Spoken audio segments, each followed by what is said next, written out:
Voilà, donc Bezrat Hashem, Shavua Tov à tous. Donc, on va essayer, Bezrat Hashem, de faire aujourd'hui le Daf Kuf Lamed He de Matzeret Shabbat.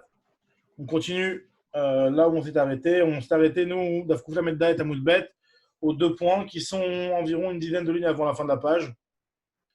Alors, voilà. Donc, Goufa Marav. Donc, on avait vu, on avait parlé de ça, on a commencé à parler de ça un petit peu avant, hein, par rapport au fait de laver un tinoc après la Mila, à quel jour on a le droit de le laver, tout de suite après la Mila, juste avant la Mila, des choses qui sont dans le besoin de l'enfant, etc. Donc, on avait dit que c'était autorisé. Si à partir du moment où c'était une sakana pour lui de ne pas le faire, donc on autorisait. Et on avait expliqué qu'on autorisait complètement avec n'importe quelle eau, même de l'eau qui va être chauffée pendant Shabbat. Il n'y a pas de restriction. Si c'est une sakana, on le fait. Maintenant, on revient sur ce qu'on avait dit. On avait apporté au milieu de la Tsugi, on avait apporté un enseignement de Rav sur le fait de mettre sur une blessure de manière générale. Donc, même pas une sakana, mais une blessure de manière générale, de mettre de l'eau chaude pendant Shabbat. Donc, on sait que Shabbat, on n'a pas le droit de faire de refouot. Donc, Rav, il avait dit que Goufa Amarav en monaim chamin veshemen me'algabe maka beshabbat. Rav il disait qu'il n'a pas, il n'y a pas de restriction de se priver de mettre de l'eau chaude ou de l'huile sur une blessure pendant Shabbat. Alors que Shmuel, lui, te dit, Shmuel Amar, qu'est-ce qu'on doit faire? Noten, chus la maka, veshotet veyored la maka. Ce qu'il fait, c'est qu'il le met en dehors de la maka. L'eau chaude, il ne le met pas directement sur la maka, il ne le met pas directement sur la blessure. Parce que le mettre directement sur la blessure, ça reviendrait à faire une refoua, et c'est une chose qu'on ne veut pas. Et le fait de le mettre en dehors de la maca, après, ça va dégouliner et tomber sur la maca, et ça va entraîner après une refoua. Mais en tout cas, l'idée, c'est qu'au moment où tu l'as mis sur toi, ça ne ressemble pas à une refoua. Alors, moi, pour une question sur ça de Métivé, il y a une braïta qui nous dit que En notnim shemen vechamin al-gabe moch, liten al-gabe maka beshabbat. Donc là, au début, on a l'impression là que c'est un petit peu la même idée que notre sugi à nous. Il y a marqué ici, on n'a pas le droit de mettre de l'huile et de l'eau chaude sur un morceau de coton ou un petit tissu pour mettre sur une maca pendant Shabbat. Donc on a l'impression que c'est un problème de refoua, donc un petit peu comme ce que Rav il a autorisé. Donc pourquoi Rav il autorise alors qu'ici on interdit dans la Braïta? Moi, elle te dit Atam Mishum Srita. Là-bas, c'est pas un problème de refoua parce que c'est vrai que par rapport à refoua, il n'y a pas de problème dans ce cas-là. Comme ce que Rav a dit, ce n'est pas un problème de refoua, mais le problème, il est de mouiller un tissu. Et quand tu mouilles un tissu, il y a un problème de chash strita, de peur que tu vas venir à essorer ce tissu-là que tu as imbibé d'huile ou d'eau. Donc, c'est un petit peu la même idée que les lingettes. Hein. Donc, de peur que tu viennes à essorer cette petite lingette qui est bien mouillée. Donc, c'est pour ça qu'on t'interdit de l'utiliser. Et pas du tout en rapport avec le problème de refoua. Continue l'agma. Tashma, en notnim chamin veshemen al gabe moch al gabe maka beshabbat. Donc enfin c'est la même idée, hein, ça va être la même question, la même réponse. Il y a aussi une autre braïta qui nous dit qu'on n'a pas le droit de mettre de l'eau chaude et de l'huile sur un tissu, sur une maka pendant Shabbat. Donc au début on comprenait que c'était un problème de refoua. Donc on pose la question sur Rav. L'agma répond, il dit non, atam nami mishum srita. Là-bas aussi c'est un problème de srita de venir à essorer. Alors que Rav, lui, quand il avait autorisé, c'était de mettre que de l'eau sur la blessure et de ne pas mettre un tissu par-dessus. Alors, la moindre rapproche une preuve maintenant à Shmuel. Tana qui va t'aider Shmuel. En notnim chamin veshemen al gabe maka beshabbat. Aval notnim chutz la maka veshutet de yored la maka. Donc, il y a une braïta qui a l'air de dire exactement comme Shmuel, à savoir qu'on n'a pas le droit de mettre de l'eau ou de l'huile sur une maka pendant Shabbat, mais on a le droit de la mettre en dehors de la maka. Donc là, effectivement, c'est exactement ce que Shmuel a dit, que si tu la mets directement sur la maka, c'est un problème de refoua. Alors que si tu la mets en dehors de la maca, c'est autorisé, même si après ça dégouline sur la maca, sur la blessure. Très bien. L'agma continue maintenant sur cette chose-là, sur le même inyan. Tanoura banan, notnim algabe maka mor yavesh. On a le droit de mettre sur une blessure un morceau de tissu qui est sec, d'accord? Usfog yavesh. Ou alors un petit morceau d'éponge comme ça, qui est yavesh, qui est sec, parce qu'à partir du moment où il est sec et il n'y a rien à l'intérieur, ce n'est pas quelque chose qui va faire une refoua, ça va tout simplement être une protection pour ne pas que tes vêtements ou quoi que ce soit viennent empêcher la maca de cicatriser. Donc en fait, le fait de mettre ce petit pansement, hein, c'est juste une petite protection. Donc, c'est pour ça qu'on a le droit. Par contre, aval l'ogémie, tu ne peux pas mettre le gémi. Le gémi, c'est une genre de plante, d'accord, qui pousse à côté de la mer. Bon, c'est une genre de plante, donc c'est quelque chose qui fait une refoua. Aval l'ogémie yavesh, velo ketitin yeveshin. Et tu ne peux pas mettre non plus de tissu sec. Alors, la Gemara va tout de suite te poser la question. Tu me dis, tu peux mettre un coton sec, mais pas un tissu sec. Quelle est la différence? La Gemara va tout de suite se poser la question.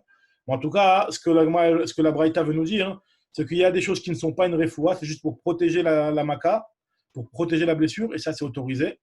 D'accord? On a le droit de mettre Shabbat un pansement si ça va protéger juste protéger la blessure et pas la faire guérir, et qu'il n'y a pas une crème à l'intérieur qui va la faire guérir.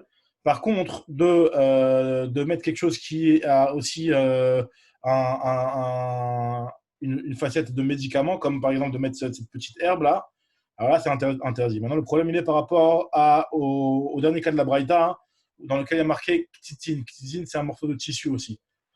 Donc, un tissu sec, on a dit que c'est interdit, alors que dans la Récha, on avait dit que c'était autorisé. Là, moi, je pose tout de suite la question. Kashia, ktitine, ktitine. J'ai une contradiction dans la Braïta entre les deux parties que tu m'as enseignées, ktitine et ktitine.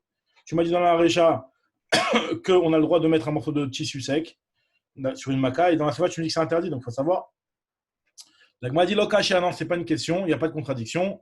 Ha bechadte, ha beatike. Ça dépend si c'est un morceau de tissu qui est neuf. Donc quand il est neuf, tu ne peux pas le mettre, qui n'a jamais été mis sur la maca. Alors là, tu ne peux pas le mettre, parce que quand il est neuf, ça guérit plus, alors que quand il est vieux, ça veut dire que c'est quelque chose qui a déjà été utilisé sur la maca. Alors là, à partir du moment où il a déjà été utilisé sur la maca, comme tu as expliqué mes farshim, c'est qu'il ne guérit plus. Alors ce morceau de tissu, il a un effet de guérison seulement quand il est neuf, apparemment. Peut-être c'était un tissu particulier ou c'est un tous les tissus, je ne sais pas. Mais en tout cas, on te dit que le vieux, lui, il ne guérit pas. Amaraba et Shmamin a de l'âge déduit que Anektitin Massou, que ces morceaux de tissu, quand ils sont neufs, en tout cas, ils guérissent. Donc ça, c'est un cri douche pour Abaye. Abaye dit que de cette braïta-là, j'apprends que ça guérissait. Ok. Très bien. Maintenant, on va revenir sur ce qu'on avait dit dans la Sefa de la Mishnah, donc dans la Mishnah qui est au-dessus de la page, au début du Daf Dalet Amudbet. On avait dit dans la Sefa de la Mishnah qu'on avait rapporté une marloquette entre Tanakama et Rabbi Yehuda. Est-ce qu'on avait le droit de faire la Brit Mila Shabbat à un Safek? Alors le Safek, on n'avait pas. Enfin, moi je vous avais dit déjà un petit peu, ça correspondait à quoi? Le Safek, c'était celui qui était. Il y avait un doute s'il était né le 9e mois ou le 7e mois. Parce que celui qui naît, ou le 8e mois, Mechila.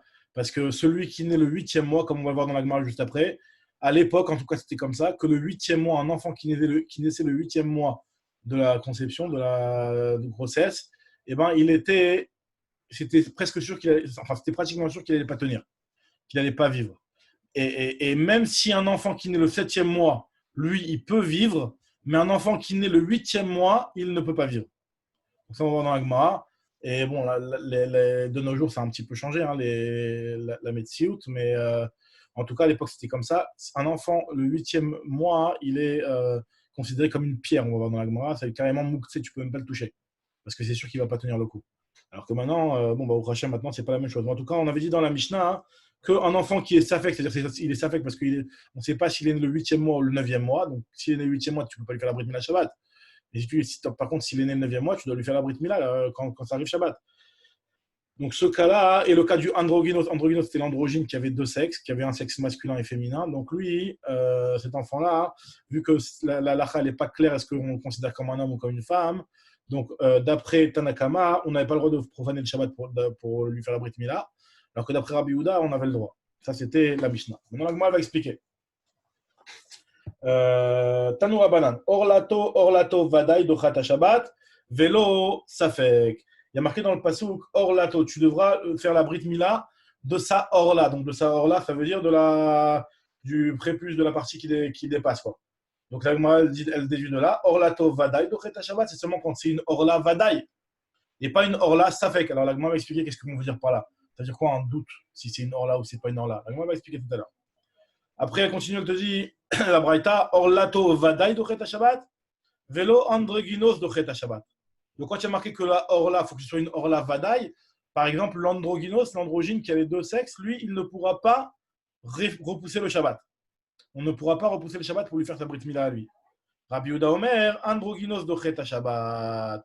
Rabbi Yehuda, lui, considère que le androgynos, tu peux repousser le Shabbat Parce que d'après lui, on a vraiment une mitzvah de lui faire la brit mila pendant Shabbat, donc ça repousse le Shabbat.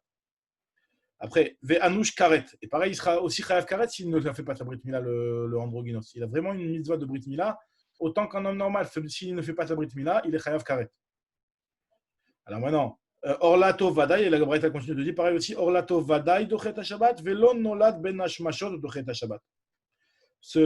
Pour être dochet Shabbat, il faut que ce soit une mila Vadaï. Il faut que le 8e jour, il soit arrivé Vadaï, le jour de Shabbat, et pas s'il est né ben hashmashot. Parce que s'il est né entre le jour et la nuit, ben hashmashot, ça veut dire que c'est ça fait Yom, ça fait Laila. Par exemple, si jamais il est né vendredi, entre le coucher du soleil et la sortie des étoiles. Donc là, à ce moment-là, on ne sait pas s'il est né vendredi parce que c'est un Zman qui est safek. Peut-être c'est encore le jour, c'est encore le vendredi. Et donc, tu devrais lui faire la brit mila le vendredi et pas le Shabbat. Et peut-être que c'est Shabbat et tu peux lui faire la brit mila le Shabbat. Donc là, c'est un safek, ben hashmashot, safek Yom, safek Laila. Dans ce cas-là, ça ne repousse pas le Shabbat. Velo nolad ben hashmashot dochet Shabbat. Après, nous dit la Braïta continue. Orlato vadaï dochet Shabbat, velo nolad keshehu maoul dochet Shabbat. Un autre cas qui ne repousse pas le Shabbat, c'est aussi quelqu'un qui naît avec la mila déjà coupée, enfin déjà coupée, déjà. Il n'y a pas de prépuce, il n'y a pas de orla sur cette partie-là. Ça veut dire qu'en réalité, normalement, il n'y a rien à couper, il n'y a pas de mila à couper, en réalité, puisque l'enfant il est né déjà circoncis. Donc, dans un cas pareil, un enfant qui naît circoncis, ça ne repousse pas Shabbat, puisqu'en réalité, il y a quand même une mitzvah de lui faire sortir un petit peu de sang, de lui faire une petite saignée à cet endroit-là. D'accord? Comme on va expliquer juste après, qu'en réalité, le problème d'un enfant qui a la brit mila, enfin qui naît circoncis, c'est que en fait, lui, cette partie-là du corps, cette peau-là, en fait, il y a un doute, est-ce qu'il ne l'a pas du tout, auquel cas, donc il n'y a pas de mila à faire, ou alors peut-être qu'elle est existante, mais elle est écrasée. Et elle est écrasée en dessous de ce qu'on appelle la hatara, donc la partie supérieure du membre. Maintenant, si jamais elle est écrasée, c'est-à-dire que la orla, elle est là. Il faut l'effacer, mais elle est écrasée, ce qu'on appelle orla kvusha. La orla, elle est effacée. Donc là, la Gemara va expliquer exactement pourquoi le cas de celui qui naît quand il est maoul. D'un côté, il y a quand même une mitzvah de lui faire saigner du sang. C'est ce qu'on appelle atafat dambrit, lui faire saigner du sang, le sang de l'alliance, même si en réalité, il n'y a rien à couper. Tu lui fais quand même saigner un petit peu, de peur qu'il y a quand même une orla qui est là et il faut la faire saigner. Et Bet Hillel, c'est ce que nous dit la Gemara, chez Bet Shammai Omrim Tsarich Latif Mimenu Dambrit, ou Bet Hillel Omrim Enot Tsarich. Tandis que d'après Bet Hillel, on n'a pas besoin de Latif Mimenu Dambrit, de lui faire saigner du sang. Donc, en tout cas, quoi qu'il arrive, même d'après Bet Shammai qui dit qu'on doit lui faire saigner du sang, on lui fait saigner du sang seulement le chol, mais pas Shabbat. Shabbat, ça ne repousse pas Shabbat. Ça ne repousse pas le Shabbat, cette histoire-là. Amar Rabbi Shimon ben Elazar, lo nichlek Bet Shammai Bet Hillel al nolad keshu ma'ul shetzarich latif mimenu dambrit. Nous dit Rabbi Shimon ben Elazar qu'il n'y a pas de marque locale entre Bet Shammai et Bet Hillel sur un enfant qui naît déjà circoncis. C'est sûr que lui, il faut lui faire la atafat dambrit. Il faut lui faire saigner du sang. Parce qu'en réalité, un enfant qui naît circoncis, c'est parce qu'il a une orlak voucha. Il a une orlak voucha, c'est-à-dire comme ce que je t'ai expliqué, ça veut dire qu'il a une orla qui existe, elle est là. C'est pas qu'il n'a pas de orla. S'il n'avait pas de orla, alors peut-être que orla, ça veut dire la peau qui dépasse et qui normalement recouvre le guide. Maintenant, cette partie-là, elle ne le recouvre pas, elle est plus vers le bas. Donc maintenant, à partir du moment où elle est kvusha, donc il n'y a rien qui recouvre le guide, mais on a quand même malgré tout une mitzvah de faire un petit peu une atafat d'ambrit. Donc nous dit la Gemara, d'après tout le monde, d'après tout le monde, aussi bien d'après Bet Shammai que Bet Hillel, on a l'obligation de faire atafat d'ambrit. Amar Bishimon ben Elazar, lo nichelku Bet Shammai Bet Hillel nolad keshu maoul shetzarich latif mimenu dambrit. D'après tout le monde, on doit lui faire atafat d'ambrit, on doit lui faire saigner. Pourquoi? Il s'est considéré comme une orla qui est écrasée. Al-manich les coups, sur quoi en réalité il y a une marque locale entre Bet Shammai et Bet Hillel? Al-ger shenitgayer keshehu maoul. Un converti qui se convertit alors qu'il s'était déjà fait la Brit Mila quand il était goy. Par exemple, un arabe qui s'était déjà fait la Brit Mila. Donc, c'est pas qu'il naît circoncis. Parce que quand il naît circoncis, à la limite, tu peux dire qu'il y a peut-être un prépuce, mais qu'il est écrasé et que tu ne le vois pas. Donc là, tu peux te poser la question. Mais là, dans ce cas-là, c'est qu'il avait un prépuce, il avait une orla et il a carrément coupé. Il avait une orla et il a carrément coupé. Donc, ça veut dire que en réalité, Donc là, c'est clair qu'il n'y a plus de Orla à couper. Donc dans ce cas-là, il y a une discussion entre Beth Shammai et Beth Hillel, nous dit Rabbi Shimon ben Elazar. Dans ce cas-là, il y a une discussion entre Beth Shammai et Beth Hillel. D'après Beth Shammai, chez Beth Shammai Omrim, Sarik Latif Menoudam Brit, il faut lui faire quand même une petite saignée. D'après Beth Hillel, ils te disent qu'il n'y a pas besoin de lui faire une petite saignée.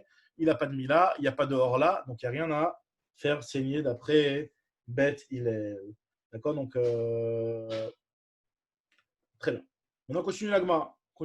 L'Agma, elle te rapporte à Marmar, elle reprend un petit peu ce qu'on avait dit plus haut, pour expliquer cette braïta-là qu'on vient de lire et pour l'expliquer par rapport sur ce qu'on avait dit dans la braïta que Orla Vadaï Dochet Shabbat et pas Orla Tsafek. Velo Tsafek Dochet Shabbat.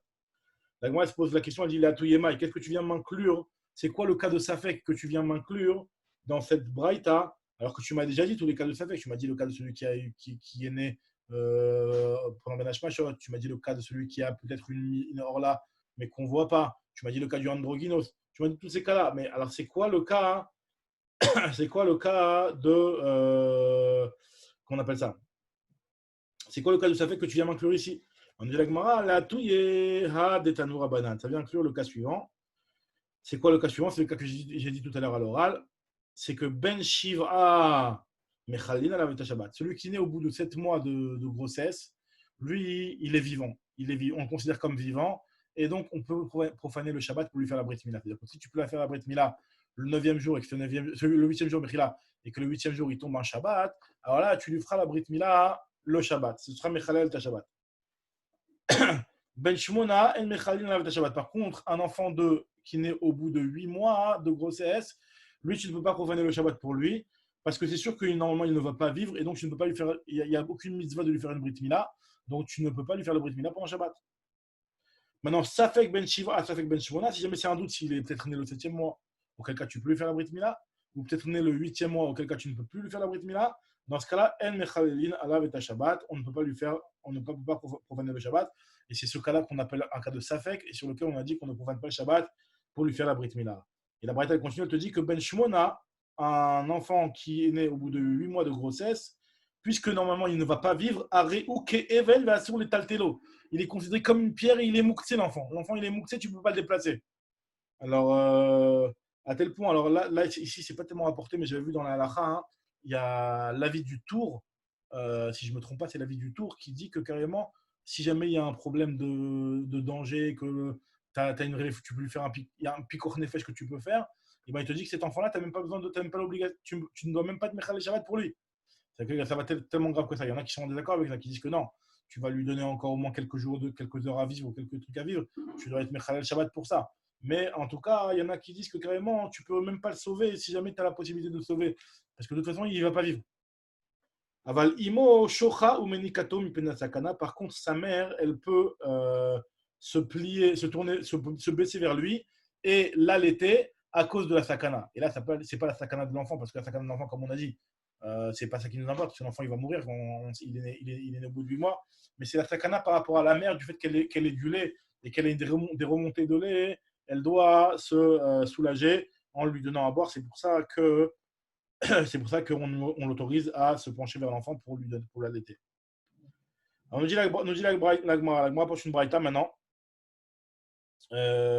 Itmar, on ne peut pas une braïta une memra. Il y a marqué dans une braïta, dans une memra, Rav Amar, Alacha Tanakama, l'Alacha est comme Tanakama. Qu'est-ce qu'il a dit Tanakama? Tanakama, il avait expliqué que la marloquette entre Bet Shammai et Bet Hillel, juste en haut, on avait vu, était qu'on n'a pas besoin de faire la tafat d'un brit, même dans un enfant qui est né Maoul. On avait vu que d'après Rabbi Shimon ben Elazar, c'était seulement pour un guerre qui est déjà circoncis, que dans ce cas-là, il a dit qu'on ne doit pas lui faire la brit mila. Mais par contre, dans un enfant Maoul, on doit aussi lui faire la tafat d'ambrit, même d'après Bet Hillel, alors que d'après Tanakama, hein, même un enfant qui naît alors qu'il est déjà circoncis, tu ne dois pas lui faire la tafat d'ambrit d'après Bet Hillel, et nous dit Rav que la halakha est comme ça. C'est-à-dire que d'après tout le monde, tu dois lui faire une atafat d'ambrit, pas le Shabbat, mais en tout cas, tu dois lui faire une atafat d'ambrit, tu dois lui faire saigner à celui qui naît lorsqu'il est circoncis. La Gemara raconte une histoire de Rav Ada bar Ahava Itchalil Lehaouye Enoka. Rav Ada bar Ahava, il avait un enfant qui est né lorsqu'il était Maou, lorsqu'il était circoncis. Et donc, celui-là donc, arrive le 8e jour, donc c'était Shabbat. Ahadre Aklisa Moalae Ad Deshavier. Chafra. il a emmené son enfant vers 13 Moalim, c'est-à-dire il a été voir tous les Moalim de la ville pour leur demander, pour les supplier de faire la bride à son enfant. Tous les Moalim avaient refusé. Ils ont dit non, il est déjà Maoul, il n'y a rien à couper. Donc on ne peut pas lui faire la bride mina, la tafat d'abrit, on ne les fait pas pendant Shabbat. Et nous dit la Gemara que à des chaviers, que lui-même, en fait, c'est Rav Adabarava lui-même, il lui a fait la bride mina et il a rendu Krout Shafra. Alors Krout Shafra, hein, c'est en réalité, il lui a coupé une partie du guide et donc ça l'a rendu Krout Shafra. Krout Shafra, c'est quelque chose de très très grave puisque la Torah, elle nous dit qu'une personne qui est Krout Shafra, normalement, elle n'a même pas le droit de se marier. C'est un issur de se marier avec elle. Donc, il lui arrivait quelque chose de très grave. Et il s'est dit, Rabadabarava, Amar, Titi dit, cette chose-là m'arrive en punition au fait que j'ai transgressé les paroles de Rav. Parce que Rav, il avait dit qu'il n'y a pas de misère de la tafat d'Amrit.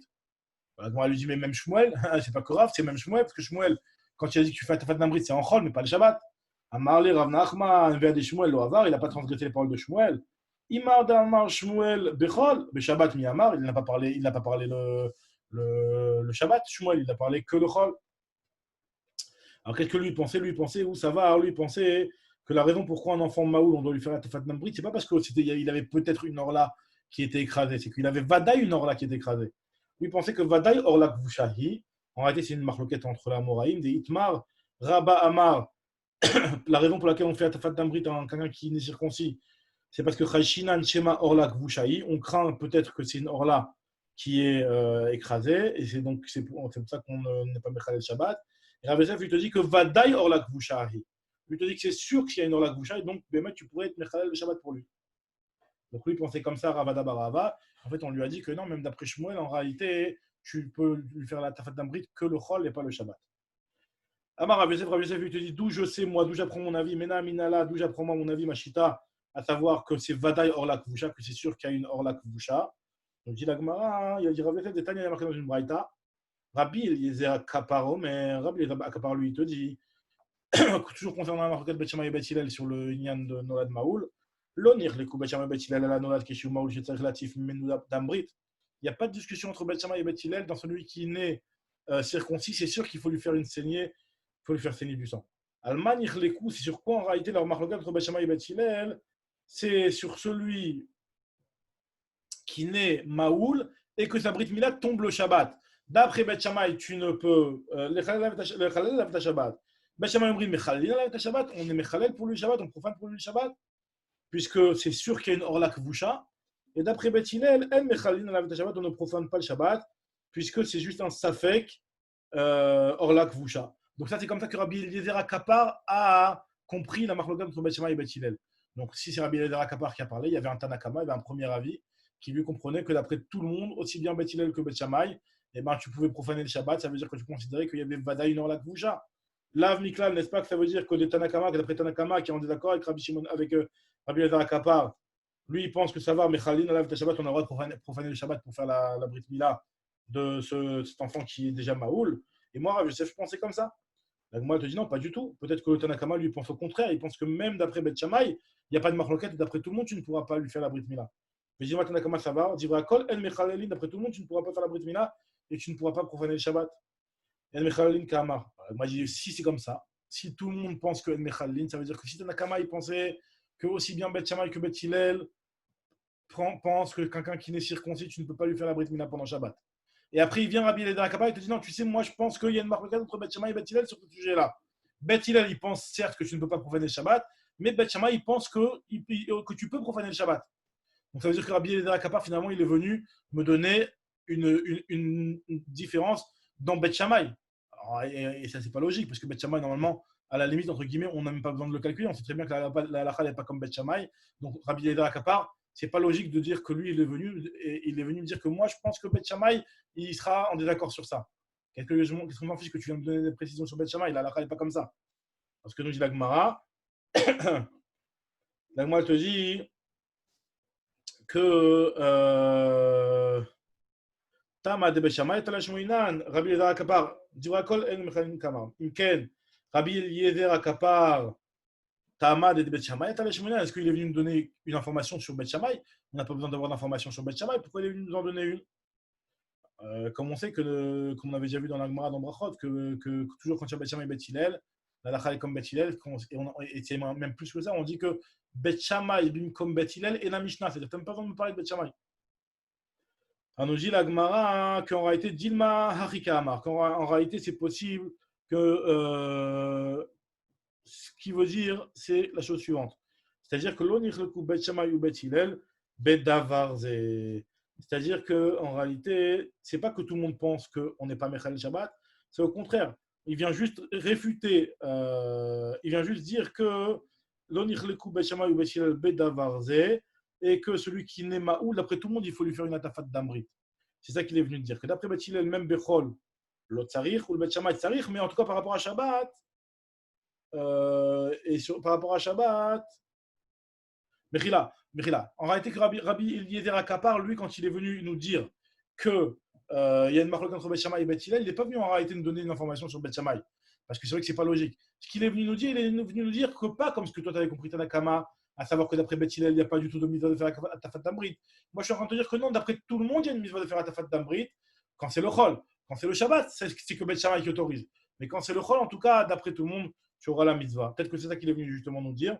Et donc, tu ne peux pas me dire que Rabbi Eliezer il est venu seulement parler d'après Beth Shammai, parce qu'il nous donne aussi une information sur Beth Hillel, à savoir que même Beth Hillel est d'accord qu'en Chol, en tout cas, il faudra faire la Tafat d'Amrit. Très bien. Donc, on a fini ce point-là. La Gemara va donner maintenant un enseignement sur dans quel cas on fait encore une fois une information, dans quel cas la Brit Mila a lieu le 8e jour, et dans quel cas tu ne pourras pas la faire le 8e jour. Donc, on dit la Gemara qu'il y a un lien fort entre la mitzvah de Brit Mila le 8e jour et le fait que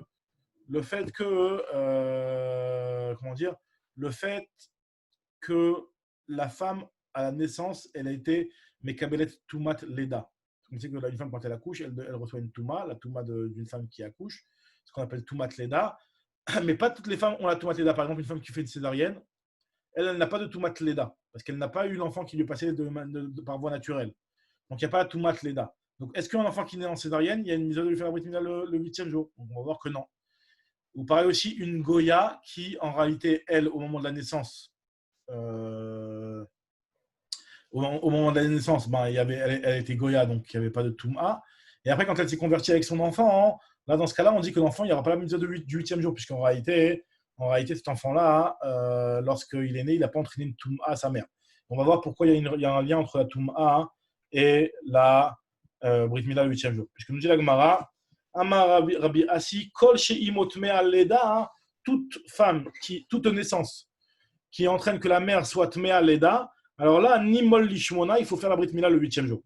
Et Nimot Tmea Leda, tant que la mère n'est pas Tmea Leda, alors là, En Nimol Lishmona. Par exemple, dans le cas de césarienne ou dans le cas de la Goya qui s'est convertie, qui a accouché, qui s'est convertie après avec son fils, dans ce cas-là, ce ne sera pas le 8e jour.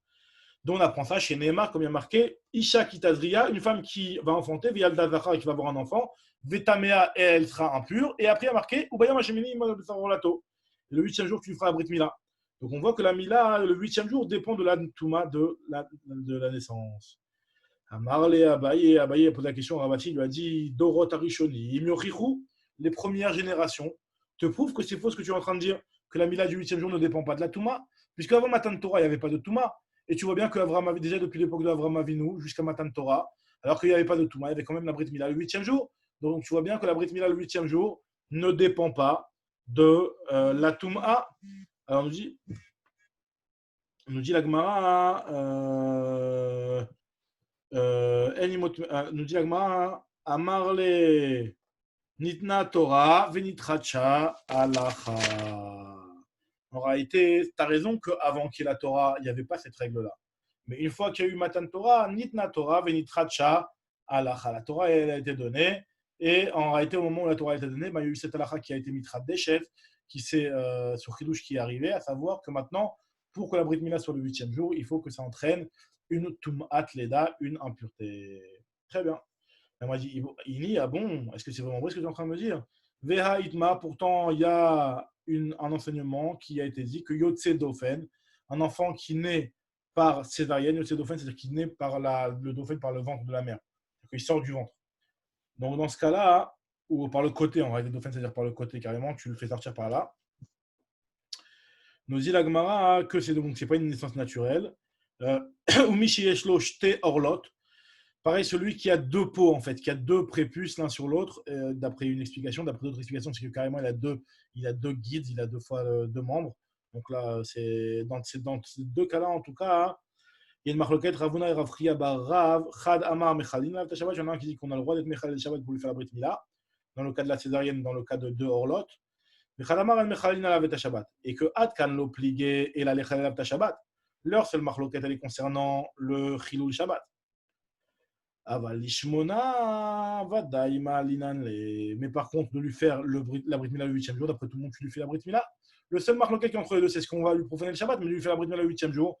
D'après tout le monde, tu lui fais le 8e jour. Or, toi, tu m'as dit que la Brit Mila, on lui faisait le 8e jour, que dans un cas où il y avait une Touma. Dans ce cas-là, il n'y a pas de Touma, dans le cas du Yotzedofen, en tout cas.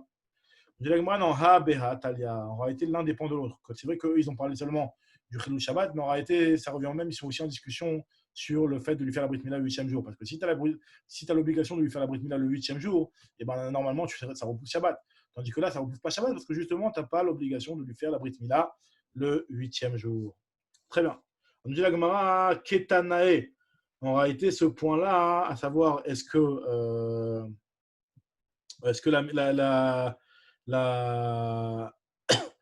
comment on appelle ça, est-ce que la Mila du 8e jour dépend de la Toum'a? En réalité, ça dépend d'une fameuse marloquette concernant un Eved. Un Eved, on va voir là plusieurs cas de Eved. Est-ce qu'il y a l'obligation de leur faire la Brit Mila le 8e jour? Alors, on sait que dans la Torah, il y a marqué, dans les psukim à plusieurs reprises, que tu dois faire la Brit Mila de tes enfants et que tu dois faire la Brit Mila de tes Avadim. Alors, comment c'est marqué dans la Torah Avadim? Il y a marqué Yelid Miknat Kesef et Yelid Bait. Alors, juste, je t'introduis ça avant de regarder dans les mots là, dans la Gemara. Le Miknat Kesef, c'est celui que tu as acheté. D'accord? Tu as acheté l'enfant, donc lui, tu dois lui faire la Brit Mila. D'accord? Maintenant, pareil aussi, Yelid Bait, c'est celui qui naît directement chez toi. C'est-à-dire que tu avais une servante et il naît chez toi. C'est pas que tu l'as acheté, d'accord? Mais ce qu'il naît chez toi, hein, lui, tu dois lui faire la Brit Mila aussi le 8e jour. C'est marqué dans la Torah que tu dois lui faire la Brit Mila aussi le 8e jour. Maintenant, elle va déduire de là qu'il y a des cas où tu ne lui fais pas la Brit Mila le 8e jour. Elle va expliquer en réalité que c'est ça la marloquette par rapport à la Toum'a. Alors, comment elle explique la Gemara? Elle te dit, il y a une braïta qui nous rapporte le cas suivant. Yesh Yelid Bait, il y a un Yelid. Le Eved, même s'il n'est pas juif, il faut lui faire la Mila. Exactement, parce que le Eved, à partir du moment où le Eved, ce qu'on appelle le Eved Kenani. Alors, il y a le Eved Ivri qui est un juif, ça arrive. C'est un juif apparent. Il l'a déjà, lui. On ne parle pas de ça, il a déjà la Mila, on ne parle pas de ça. Mais le Eved Kenani, à partir du moment où tu le prends en tant que Eved, tu lui fais une demi-conversion. Enfin, une demi-conversion, en réalité, c'est carrément une guéroute totale, pratiquement. C'est que tu le trempais au mikvé, tu lui faisais la Brit Mila. Et à partir de là, le Eved, il devenait chayav de toutes les mitzvot autant qu'une femme. Il n'avait pas toutes les mitzvot comme un homme, mais il avait les mitzvot comme une femme. C'est le statut qu'on appelle Eved Kenaani. Ce Eved Kenaani, il est à moitié juif, et à tel point que si tu le libères, eh ben, il est systématiquement entièrement juif. D'accord? Okay. Ça veut dire normalement, on n'a pas le droit de le libérer, mais si jamais tu le libères, par exemple, tu as cassé une dent, ou tu as fait quelque chose qui le libère, eh ben, dans ce cas-là, eh ben, c'est un juif gamour. Donc le Eved, effectivement, le Eved Kenaani, on a l'obligation de lui faire la Mila. Et il n'est plus goy. Il n'est plus goy. Pas un goy. D'accord? Ok. Maintenant, nous dit la Gemara que ce Eved-là, donc il y a plusieurs statuts. Il y a soit Yelid Bait ou soit Miknat Kesef. Yelid Bait, c'est-à-dire qu'il naît chez toi. Miknat Kesef, tu l'as acheté. Alors, nous dit la Gemara qu'il y a différents types de Yelid Bait, il y a différents types de Miknat Kesef. Il y a certains Yelid Bait que tu leur fais la Brit Mila même au bout d'un jour. Il y a certains Yelid Bait que tu leur fais la Brit Mila au bout de 8 jours. Et Miknat Kesef, il y a certains Miknat Kesef que tu leur fais la Brit Mila au bout de 1 jour. Il y a certains Miknat Kesef que tu leur fais la Brit Mila au bout de 8 jours. Et on va expliquer c'est quoi les cas. Donc, ça, c'est la Braïta. Yesh Yelid Bait, tiens, Yelid Bait, chez Nimol le Echad, Yesh Yelid Bait, chez Nimol le Shimone. Il y en a un que tu lui fais la Brit Mila le 8e jour. Yesh Miknat Kesef, donc un qui a été racheté, auquel tu lui fais la Brit Mila, l'Echad. Veyesh Miknat Kesef, Shinimol Lishmone. Il y en a un qui est né le 8e jour. Et Rachid explique qu'en réalité, dans les psukim là-bas, par rapport au Eved à qui tu dois faire la Mila, il y a une petite ambiguïté. C'est mashma d'un côté que c'est pas tous les avadim à qui tu fais la brit mila le 8e jour. Et d'un autre côté, il y a marqué que tu lui fais le 8e jour. Donc, c'est-à-dire que ce n'est pas tous à qui tu fais le 8e jour. Donc, il y en a certains que tu fais le premier jour, certains que tu fais le 8e jour. Maintenant, on va voir lesquels. Et logiquement, l'agma comprend que logiquement, celui qui ressemble le plus à un juif, celui qui ressemble plus à ce qui t'appartient, eh ben, lui, tu lui feras la brit mila le 8e jour comme un juif normal. Et on va voir exactement comment elle va interpréter ça, l'agma. Alors, l'agma donne tout de suite des exemples. Yesh miknat kesef. Yesh miknat kesef shinimol lechad, yesh miknat kesef shinimol lishmona kesad. Il y a un que tu as acheté, que des fois tu lui fais la brit mila au bout d'un jour. Il y en a un que tu lui fais la brit mila au bout de 8 jours. Ketsad, c'est quoi les cas? Lakar shifra meuberet. Si jamais il a pris une femme, une servante, qui était meuberet, qui était enceinte. Et après, elle a accouché. Donc, au moment où tu l'as acheté, alors c'est vrai que l'enfant, tu l'as acheté, comment dire, tu l'as acheté, donc c'est un miknat kesef. Mais tu l'as acheté, en réalité, quand la mère, elle était encore enceinte. Donc, c'est-à-dire que l'enfant, il n'était pas encore né. Donc, dans ce cas-là, nous dit la Gemara, que cet enfant-là, lui, lui, quand il va naître chez toi, donc lui, tu lui fais la brit mila au bout du 8e jour. Par contre, la car shifra ou vladaïma, si tu as acheté une shifra et que cette shifra, elle avait son enfant avec elle, donc ça veut dire que l'enfant était déjà né au moment où tu l'as acheté. Donc, disons qu'il y a une shifra qui vient d'accoucher, tu l'achètes sur place. L'enfant, il a un jour, mais il n'est pas né chez toi. Il est né avant que tu le rachètes. Donc là, c'est un miknat kesef, quand tu vas l'acheter, cet enfant-là, c'est un miknat kesef que tu dois faire la brit mila le premier jour. Parce qu'en réalité, vu que ce n'était pas chez toi au moment où il est né, tu lui fais la brit mila le premier jour. Premier jour, même tu n'attendras pas 8 jours. Alors, ça, c'est le cas de la karshifa ou vladaïma, zoï miknat kesef, shenimol le echad. Maintenant, nous dit la Braïta, continue la Braïta, elle veut expliquer maintenant le cas de Yalid Baït. Yelid Baït, yesh Yelid Baït shenimol lishmona. Donc, c'est quoi le cas de Yelid Baït qui naît chez toi à la maison, auquel tu dois faire la brit mila le 8 jours? C'est le cas classique. C'est que l'akar shifra, tu as acheté une shifra, Nitabra, elle est tombée enceinte chez toi, etzlo, d'accord? Veyalda, et après elle a eu un enfant. Alors là, tu dois lui faire la brit mila, cet enfant-là, le 8e jour. Zéou Yelid Baït shenimol lishmona.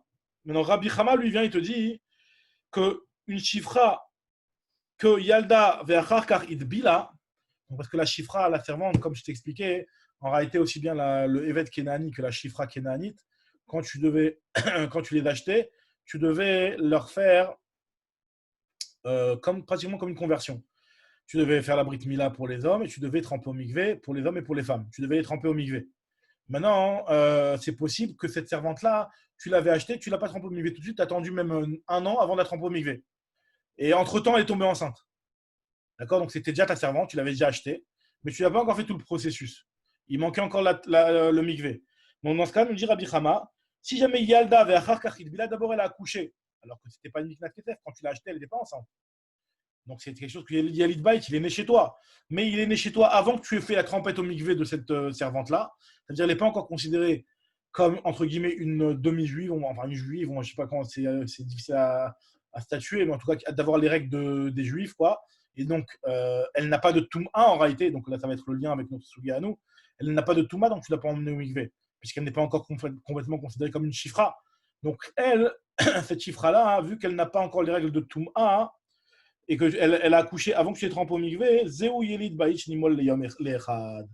Ça, c'est le cas de Yelid Baït qui, au bout d'un jour, tu peux lui faire la brit mila. Par contre, si jamais Idbila, elle a d'abord été au mikvé et après, et puis après, elle a accouché, dans ce cas-là, hein, c'est où Yelid Baït Chenimol Leshmona.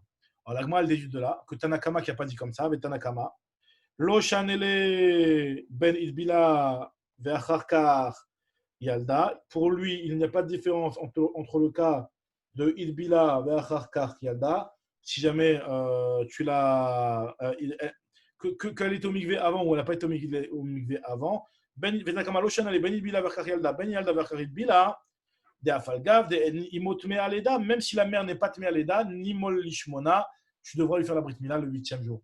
Donc l'Agma nous dit, tu vois bien de là, que cette marque entre Rabbi Chama et Tanakama, en réalité, c'est sur le din de Ravasi qui nous a dit juste avant qu'une mère qui n'est pas tmé à l'Eda, et ben son enfant ne doit pas lui faire la Brit Mila le 8e jour. Tu vois bien que finalement, c'est une marloquette Tanaïm.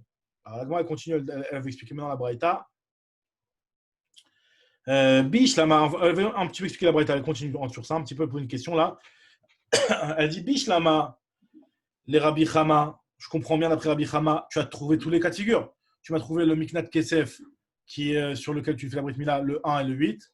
Tu m'as trouvé le Yelid Baït, sur lequel tu fais la Brit Mila, le 1 et le 8. Mais Tanakama, c'est quoi le Yelid Baït auquel tu fais la Brit Mila, le 1? Tu m'as pas dit. Mashkarat la Yelid Baït, Shinimol Lechal, Yelid Baït, Shinimol Lishmona. Miknat Kesef, Nimol Lechal, Miknat Kesef, Shinimol Lishmona.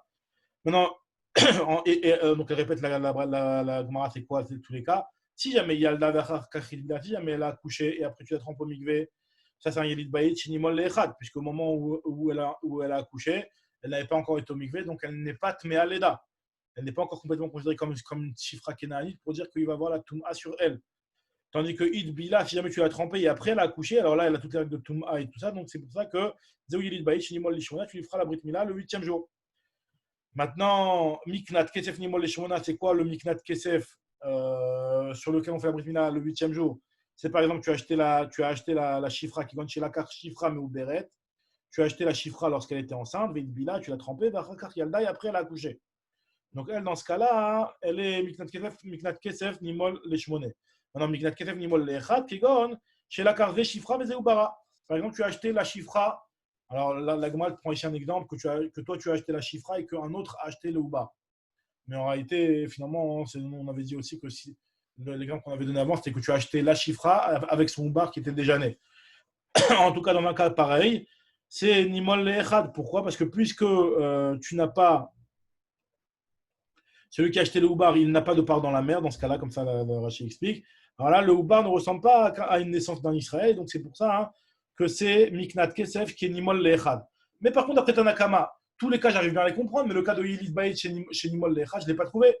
Bish, la Makul ou Mashechat, là, je comprends bien tous les cas, j'arrive à les trouver.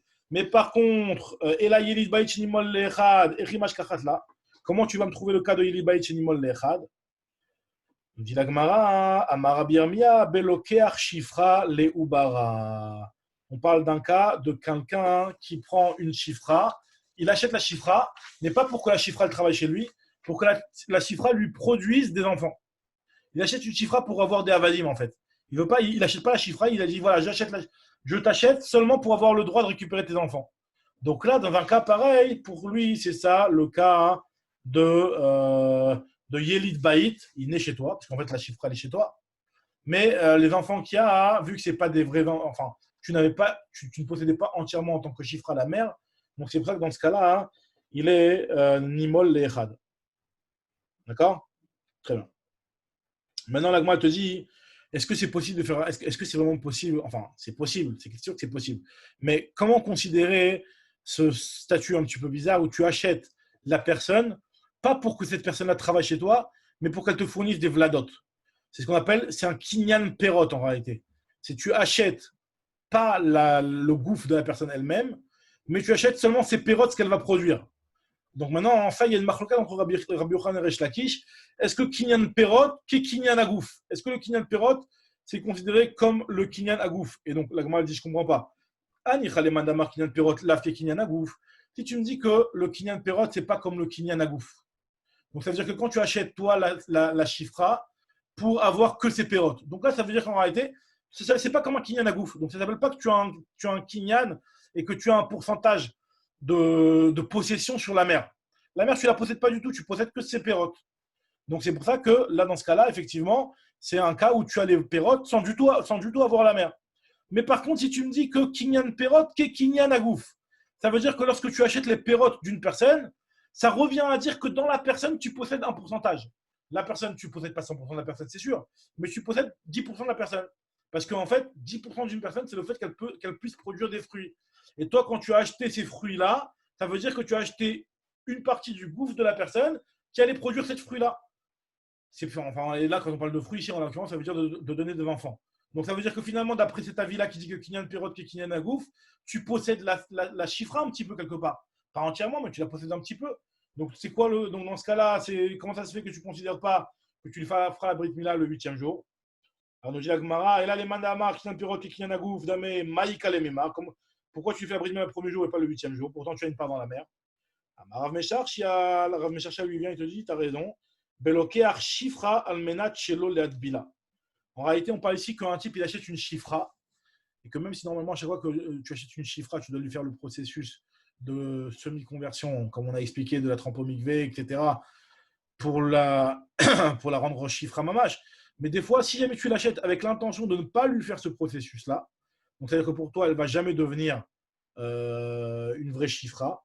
Alors là, cette chifra-là que tu as achetée pour ne pas la tremper et elle est tombée enceinte et elle a accouché, dans ce cas-là, elle n'a rien à voir avec le chiyuv de mitzvah. Donc c'est pour ça que même si en réalité tu as un chélek dans la mer, mais ça ne ressemble pas exactement au cas classique. Donc c'est pour ça que son enfant à elle, tu lui feras la brit mila le premier jour. On va s'arrêter là. Moi j'ai un petit point ici.